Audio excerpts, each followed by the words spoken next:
What's up, guys? Welcome back to another Real Deal episode. I'm Brody Fawcett, your host, and I'm stoked for today. We have Cam Bam in the house. Cameron actually lives on Maui right now, and we became friends from him moving out here, hanging out. And for them, it was going to be part-time, and now sounds like it's going to be a lifelong thing. I don't know. How long are you guys here for? We're going to be neighbors. I mean, for the foreseeable future. Getting our daughter in kindergarten here, so we'll be here for a while.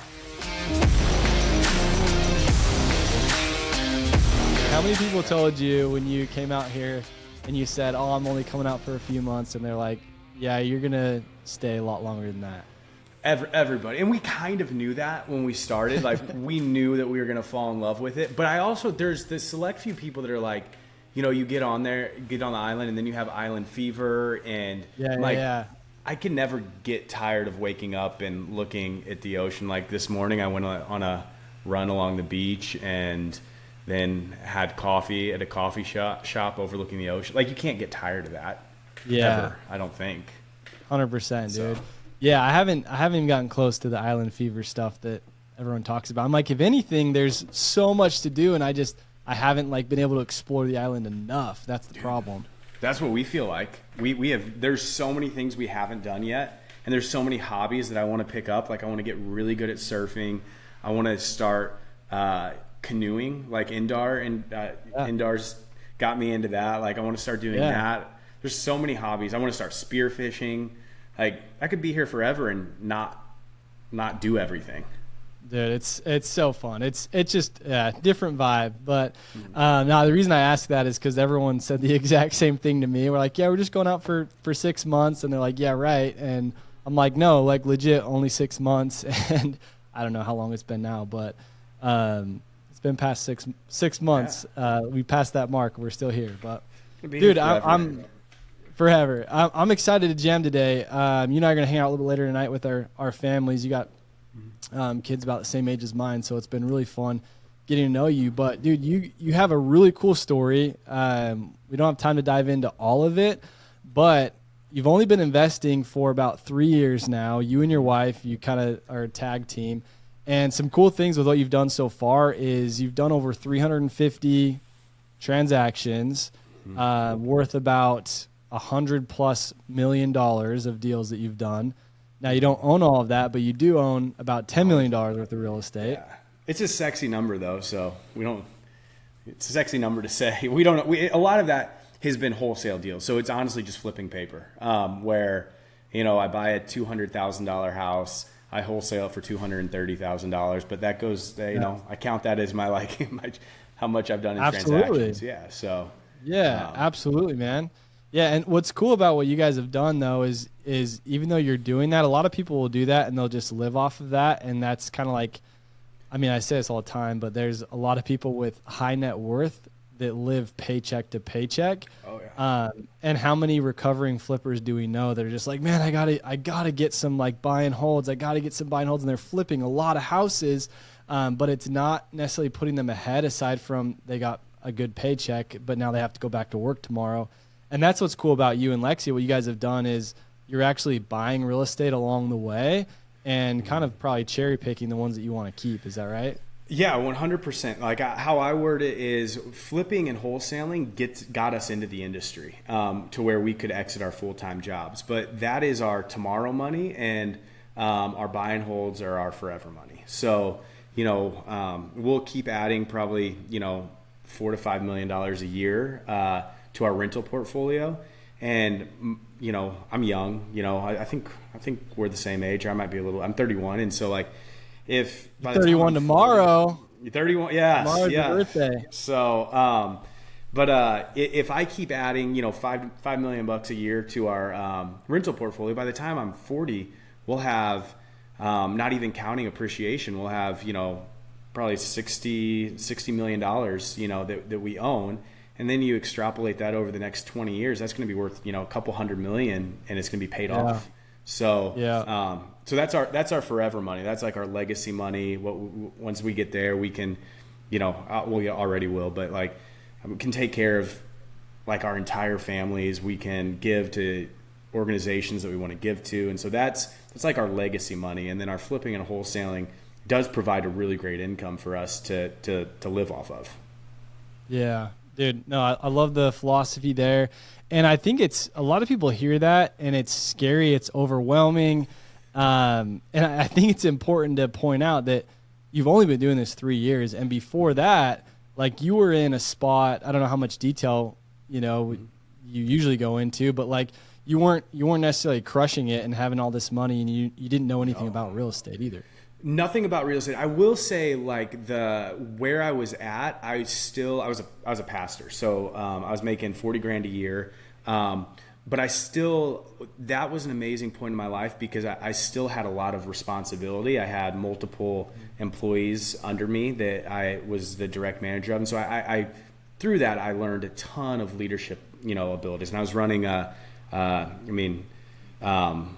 essentially running a church that had 1,000 people at it, 100 plus, like we call them community groups or life groups, and managing all the organizational side of that. And so still had a lot of, I guess, leadership experience, but monetarily was not doing well at all. So yeah, cool, man. That's awesome. And the cool thing about stuff like that is you learn so much, and they're just these different stepping stones, and you apply all these things. And like, I did door-to-door sales for about 8 years. And I mean, everything that I learned in that job, from overcoming rejection to, managing teams, recruiting people, and just selling in general, it applies to life. And I served, I did I served a mission for 2 years for my church, and same kind of concept, right? You're in these leadership positions and these roles, and you have people looking up to you, and you have responsibility for the first time, and from being a high school kid. And so I love that. Cool, man. I'm glad you brought that up. Just, it's fun pointing that stuff out, because a lot of people think that, $60 million in real estate in a couple of years, like that's impossible. Like I can't ever get there. It's easy for Cam to say that. It's easy for Brody to have those conversations. But I'm here and I'm only making $40,000 a year. And so I just love leveling the playing field to be like, hey, anybody can do that. And you're a great example of that, man. I think, anybody can do that. And then one of the things that I would say to add on top of that is, like, for anybody that's listening, is like the small beginnings. That's like where the growth comes from. Is like, if I had not been a pastor and been paycheck to paycheck, I mean, I loved what I did. So I'm not knocking that at all. It just wasn't making money. But I would not be where I was today if I didn't every day know, hey, this is, I'm religious, but like, this is God preparing me for something. I didn't know what that was, but like, this is God preparing me for something. And because of that, like the conversations that I was having, the leadership that I was getting, even the deal that I'm going to talk about today, I probably wouldn't have bought it if it wasn't for the way that I learned how to deal with people in my, as a pastor, like having, conversations where I had to be empathetic, I had to be understanding, I had to, so that's it was so important to the process of where I'm today. And so I think for a lot of people, like, whatever you're doing, there are parts of it that you're growing in that will lead you to something bigger and better at some point. Yes, dude, I love it. Awesome. Speaking my language, you're inspiring the people. Well, dude, let's dive into your deal. The purpose of this show, we try and keep it just real raw, straight to the point, cut out a lot of the fluff. Like, how do we learn from one deal you did so that someone can go out and build more freedom for their family, kind of like you've done? But give us kind of a quick summary of that deal, and then we'll dive into how you found it, how you funded it, and how you forced it. Yeah, so quick overview, and it's our best flip ever. It's we netted $150,000 on it. So obviously I want to talk about my best deal ever, but it's our best deal ever. And there's a couple things that I love about it. One, we did the entire, I was back in St. Louis when we bought the house. So I negotiated direct with seller, but we didn't close on it or rehab it till we were here in Maui. So like, we did the entire renovation and like listing it, selling it, negotiating like the inspections and whatnot. We did that all, thousands of miles away, which I think is really cool. Yeah. That it was our best flip ever. And it was one there I did not see it once. other than the time that I went there, like in the middle of December to purchase it. So, that's cool. I love that. Once again, like it just proves all these myths that, hey, my market's bad. Can't do real estate unless you're, overseeing it and watching it and all those things. So, talk about how you found it. Let's dive into that. Yeah. So it was from a direct mail campaign. But I did not do the direct mail campaign. So what I have done in like the St. Louis area is I have became like a wholesaler for wholesalers in a sense, where there's a lot of wholesalers that they know how to market, but they don't know how to analyze a deal. They don't know how to negotiate with sellers. They don't know how to put together a rehab budget, any of that stuff. And so even like, the 300 plus transactions, a lot of those I have bought from wholesalers and then re-wholesaled it. And so this one was, I had a friend who's a little bit newer to real estate, and he, saw a social media post about how much money you can make in wholesaling. And so he did a direct mail campaign, got this deal, but outside of that, like he was like, here's the address, Cameron, you run the lead and I trust you, you're going to get me a split, was kind of what it was. And so that's how we found it. That's awesome. Yeah. And we could go into, and we need a full show just on your strategies to find off-market deals, because you're really, really good at it. But that's one of like your tricks that you have up your sleeve, is you're actually training these troops of wholesalers to go out and deploy, and then they just wholesale them to you basically before anybody else, which is way cool. And I know you do a lot of stuff with agents too. Yeah, and the great thing is like the wholesalers don't even necessarily wholesale them to me, where they send me, they give me the lead, and then they just trust me to, come up with my max allowable offer and then work in a split for them, and if my max allowable offer is 250 and I can only get it for 249, then they trust me to know, like, I'm going to, that's all Cameron could get it for. But if I can get it for 230, they're going to get a 20K split, and so it is a cool strategy. It's worked really well for me in the past. Yeah, that's awesome. That's cool. There's that level of trust.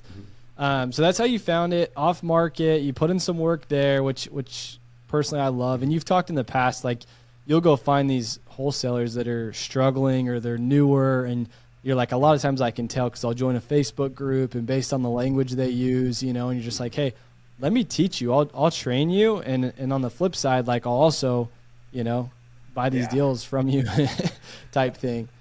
Yeah, I would say is somebody that specializes in acquisitions, and for somebody that buys the volume of houses that I buy, my marketing budget is probably lower than just about anybody's that buys the volume that I have. But on the flip side, I'm putting in a ton of hours in networking and building relationships, which is what I love to do. So I'm fine with that. But I'm taking people out to coffee, to lunch, talking on the phone, and I love that. So it's like, what am I best at? What I'm best at is building relationships. I'm not best at like coming up with marketing strategies and the systems behind that. So it's cool. That's your superpower, no doubt.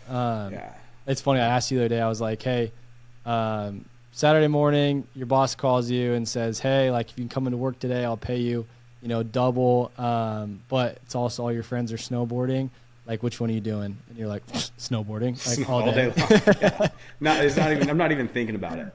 You're not even thinking about it. And it's funny because like for me, I'm like, like I'll probably cancel all my friends to go get ahead in that department. It's just so funny. We're all different, right? But how did you fund this deal, man? So can I talk for a second about the negotiation of the deal and please, just how I bought it? Yes, because I think that's exciting. And again, it's kind of my superpower, but I bought this deal for much lower than anybody else in the market was. She had some other offers quite a bit higher than me. But what I realized really quickly in the negotiation process was she didn't care about money. She's in her 80s. And what she kept saying was like, it's going to be so hard to part with this home. Like, this is where I raised my kids. You open up a door and you see like from 1963, like her kids growing up, her 3 different kids, and the marks as they're getting taller and taller. And I knew like this house, buying this house isn't about money. Buying this house is about honoring this lady's legacy. It is really what it was. And so we sat down at the dinner table, and she was crying because she knew that she had to get rid of it, but she didn't necessarily want to, but she knew that she had to, and she was crying. It's like, it's just going to be so hard to part with this. And so I negotiated based on that. And I wasn't, it sounds weird, I wasn't taking advantage, like emotional manipulation or anything like that. It was just, I was showing her why I was probably the best option to sell to. And so I pulled up, my phone, me and my wife, we flip houses together. We run our business together, and explained like, hey, we're a local family business. The house is probably 20 minutes from where I grew up and lived. And like, we're a local family business, but I casted a vision for her of like, you selling this house, this is not like parting with your legacy. What my wife and I are going to do is we're going to come in, and she knew that the house was outdated. We're going to update this house, and we're going to sell it to somebody that's going to have the exact same experiences as you and your family have had in this house. And so like, not only have you built this legacy here at your house with your family, but you get to be a part in somebody else's legacy. And it was around Christmas time. And so she was crying, talking about like, she had a tree up about how like she remembers, in the 60s, her kids sitting in that corner, like celebrating Christmas. And I was like, there's going to be another family living in this house next year around Christmas time that are going to be having those exact same experiences, and you get to be a part of that. And like selling to us, we're going to make sure that happens. Like, we do amazing rehabs, and we're going to find a perfect fit for this house to sell it to that is going to not like steal from your legacy, but you get to be a part of it. And she was so excited to sell to us. She told us like, I would have sold to you with whatever number you gave me, because I was so excited about that. And then when we finished it, we brought her over, had her walk through it, and she was crying the whole time, and so just excited that she sold to us. And so I think that was exciting for me, just the conversations with the seller. And one of the things is like, and I tell this all the time to newer wholesalers, is like, it very rarely is it about the number. It's about like figuring out what does this person want, and how do I solve that problem. And what this seller wanted was, she wanted this house to go to good hands, because she had so much sentimental value wrapped up around the house. It wasn't about the number. Where she told me, I had a guy who came in who didn't give me the time of day. His number was 40 grand higher than mine, but she was like, he came in and he made the offer and didn't talk to me and didn't care to hear my story, and he left. And I sat down at the dinner table with her and had a 3-hour-long conversation about her kids and her family and raising them in this house. And so I think that's cool and important point to point out. Yeah, man, that's awesome. I'm glad you shared all that. That's cool. And I love that you brought her back. That's that's nice of you guys. Awesome. So how did you negotiate it? You locked it up, and I think that's cool too, because a lot of times these sellers, they'll go with you not because you're the highest offer. I just helped. I'll tell you who it is after this call, but one of my buddies just here on now, I just put a house under contract, and he wasn't the highest, and it gets really competitive here, and it wasn't the highest offer, which you would think's like, oh, that's crazy. But some of the things he did, like he used the listing agent, so she's making double commission. He waived all the contingencies, and even though it was $20,000-$40,000 lower than the next price, like they felt good about his offer because just doing a few different things, So it's not always about the highest offer that wins. I think that's a good nugget to kind of point out. So yeah. Love it. Cool, dude. So once you got it all under contract, what did you do to fund it? Yeah, so we just over the course of time, we've built up a really great network of private lenders. And so we use a private lender. We pay him 12%. We've kind of negotiated that where there's no, we're not paying an origination fee or anything like that. We just pay 12% annualized. So on this one, I think we bought it for $240, and then we put about $115 into it. So we were all in right around $350. We held it for 3 months. So we were paying him $3,000 a month or so, $3,500 a month on that. And we just paid him at closing his, the $350 back plus an extra, what would it be? $12,000 or whatever it was. So, yeah, cool, man. That's great. And I mean, that's like real estate's all about these win scenarios. You know, it's like, and that you've described it perfectly. It's the person that loaned you the money, like it was a win for them. You know, most people listening to this, if they had money sitting aside, they would probably, knowing that they would get that return in that amount of months, they'd probably be like, yeah, I'm going to put my money there. It's a good return, you know? So it's a win for the lender. It was a win for you guys, obviously. It was a win for the lady that sold it. Like, she was so happy, right? It was a win for the wholesaler that you trained that brought it to you. I'm sure you paid him out, right? How much money did he make? So I got him a $15K wholesale on the front end. So I think I locked it up at $225 and I bought it for $240. Or wrote him write a consulting fee for $15K because I'm actually locking it up in my name, and then I wrote him a $15K consulting fee. But then, and this is another tactic of like going back to just negotiating with wholesalers, because we made so much money on that one. I called him and I was like, "Hey man, I want to give you an extra $10K on this," and that was not that was not expected. That's not like something like we made $150K on it, and I'm like, you only got $15K. I want to give you an extra $10K. And part of that is strategic in the sense that he'll always come to me with a deal, you know, where it's like I'm not losing $10K, but I'm essentially paying $10K for 10 more deals like this. You know, if I can pay $10K and make $1 million off of that because he's bringing me the deal every time first, then it's a complete, you know, it's worth it. It's a win for me. Yeah. So he made 25 total. Yeah, that's awesome. That's so cool. That's nice of you guys. But it's also, like you said, strategic in a way. It's strategic, yeah. But I know you guys have good hearts. It reminds me of this story.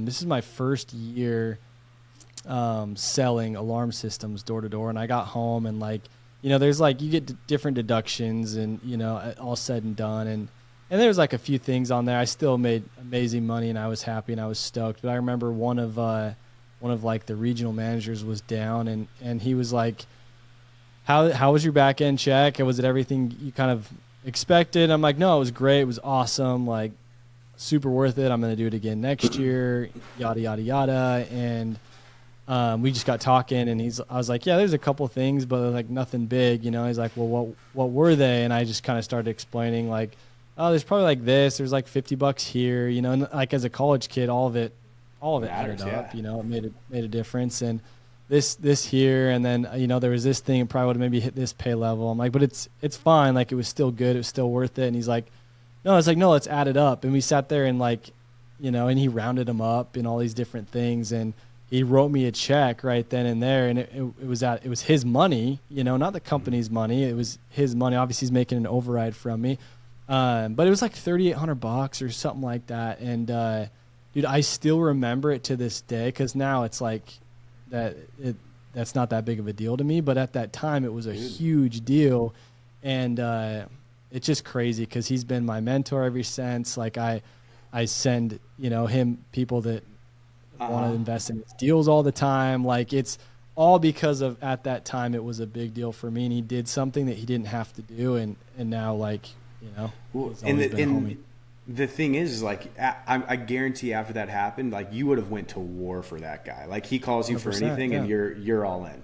And that's kind of what I want with the wholesalers is like, hey, I want you guys to trust me and know like I'm going to take care of you. And hopefully that's reciprocated. And sometimes it won't be, but you know, I 100% believe like in the long run, doing the right thing and making sure that people are taken care of pays off dividends. So good, man. Yeah, hopefully people are taking that, writing that down, applying that. The last kind of piece of this we like to talk about is how you forced it. And I like to point this out because we've already talked about, you can add to it if there's anything else you want to add to it. But part of forcing is just getting creative. And you've already touched on a few of those things, like how you found the wholesaler, which is why you got the deal in the first place, and how you've kind of trained them up.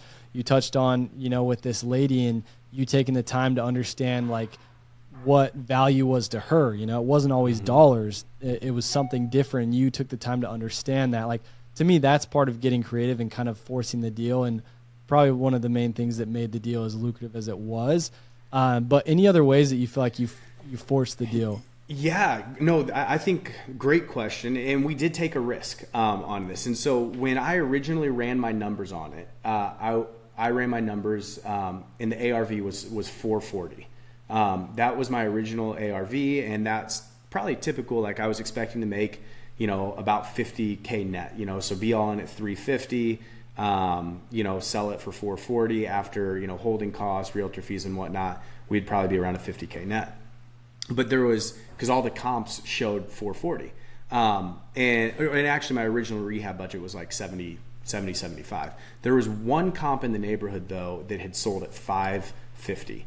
And it was just so much better than every other house, where it's like, in St. Louis, you can get away with like, just gray vinyl plank flooring, repos gray walls, white shaker cabinets, and just, the typical like make ready, still nice rehab. But there was, and that's kind of when I ran that 440 comp, that's what I was thinking. But there was that 550 comp, but it had obviously been a better rehab than everything else. And so it was nicer cabinets, it was nicer flooring, nicer bathrooms. And so we, as a team, decided, you know what, we're going to go for this, 500 plus number, and we're going to add an extra 40K to our rehab and just do like small things that add a lot, like doing, taking out a wall, adding an island, putting in a wine cooler. They're really, it's not that much more money. I think we added 40K to our rehab budget, and I think it added $100,000 of value to the house. So, which it was a risk because I didn't know there was only one comp that had sold for over 500 plus, and I didn't know if that area really would call for that. And we did take that risk, and so we forced this value in the house, and we ended up selling it for 530. We had a 555 offer, but again, going back to there's only one comp, I didn't know if it would appraise anywhere near that. And the 530 was a cash offer, no contingencies, no appraisal right or anything like that. So we took a 530 offer cash and closed in 14 days. So I ended up adding 90K worth of, my original ARV was 440. We sold it for 530. So I added 90K worth of value in that. That's awesome, dude. Yeah. That's a great way to get creative on it. Man, such a cool deal, cool story. Like, it's fun talking about, the ones that went really well, because there's obviously things that we can pull out of that, to go recreate these good quality deals. So and we can do another one that didn't go well and everything I did wrong on it. So you have any of those? Oh yeah. So fortunately, well, dude, what? Not a ton, but no, I was going to say, fortunately, we've gotten pretty fortunate that we don't have a ton of those, but we definitely have those for sure. Yeah, good. No, I think when you're doing it the level you're doing it and the volume you're doing it, you just got to accept there's going to be some that don't go as well, and the good makes up for the bad. Yeah, 100%. Any day of the week. So I think out of 300 plus deals closing on 350, we've had probably 10 losses. So the odds work out. And our biggest loss ever is like $35,000, which sucked at the time, but at the same time, if 10 out of 300 plus is not a bad margin. Is that right? No, that's not bad at all, dude. Lexi probably just didn't let you go golf for a few weeks until exactly. Paid for it. Until the next house goes. Dude, so what? Just kind of in closing, wrapping this thing up, what would you say, aside from all the nuggets that you've dropped so far, anything that you learned from this deal that somebody else could learn from, / somebody else that wants to go replicate this same type of deal, like any advice you have for them? Yeah, I would say just going back to the negotiation with the seller. I always want it to be a win-win-win situation. So I want to make money on it. I want the wholesaler to make money. I want the owner to feel like they're cared and valued for. Private money lender made money. So it was a win-win-win-win, all across the board. The people that bought it, they loved the house, So I feel like everybody won. So there's a part of it in that, like, create win-win situations for everybody. If there's a loser in the entire process, then it's not a deal anymore. Even if I make a lot of money, but the wholesaler feels like they didn't get their spread, or if I make a lot of money, but the homeowner feels like they were taken advantage of, like, then it's not a deal anymore. So creating win-win scenarios, but specifically with the seller. For somebody that is wanting to go out and find a deal, you have to really figure out like what's the seller's needs. And sometimes when they're super analytical, their needs are going to be like, hey, I'm just looking for the highest offer. And I tell people, like, if you're looking for the highest offer, that's not me most of the time, because I'm an investor. But if you're looking for somebody that you can trust, somebody that is going to do what they say they're going to do, that's going to make this the easiest process you've ever went through, like, then I am your guy. And so for people that are out there like looking for deals, I think that's so important. Is it's not always the highest offer that wins. It's the person that can solve the problem for the seller, whatever that is. And so in this particular deal, the problem with the seller was she loved this house, had a ton of sentimental value, and I was able to cast this vision of like, hey, you're not like selling your house and done with it. You get to be a part of another family's legacy, moving forward. And so that was the problem with the seller, and I was able to solve that for her, which she had a much higher offer, who was just like, here's the number and I'm out. So I think that's like the nugget that I want people to walk away with, is like, there's houses out there all day long that anybody can buy. You just have to be somebody that solves problems. Love that, dude. And it's hard to solve a problem if you don't know what the problem is, and the best way to understand the problem is to ask questions, right? Mm-hmm.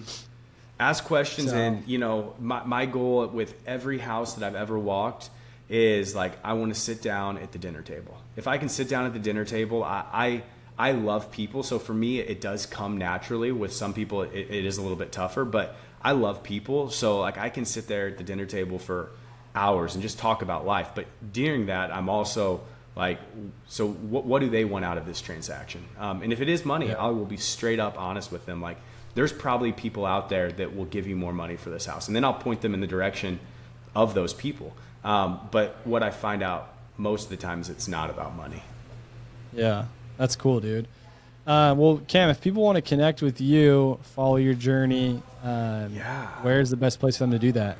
I would say Instagram, and it's just cam.cathcart, CATHCART. I'd love to connect with anybody that wants to connect. Awesome, brother. Well, dude, I appreciate your friendship. Thanks for the time today. Thanks for hopping on. Thanks, you guys, for tuning in, for listening. Go give Cam a follow. And just another reminder, just take some action on the stuff that you're learning. Go out and get it done. The whole purpose of this podcast, these real deal episodes, is to take a real deal and go replicate it, go turn it into something. And then, as always, if you guys need help with that, that's what we do at Real Estate Investing School, is we hold your hand through that entire process and help you set those goals, hold you accountable, give you the education, the motivation, and all the good stuff. And so you can always book a free call with us at realestateInvestingSchool.com. With all of that, we will see you guys next time.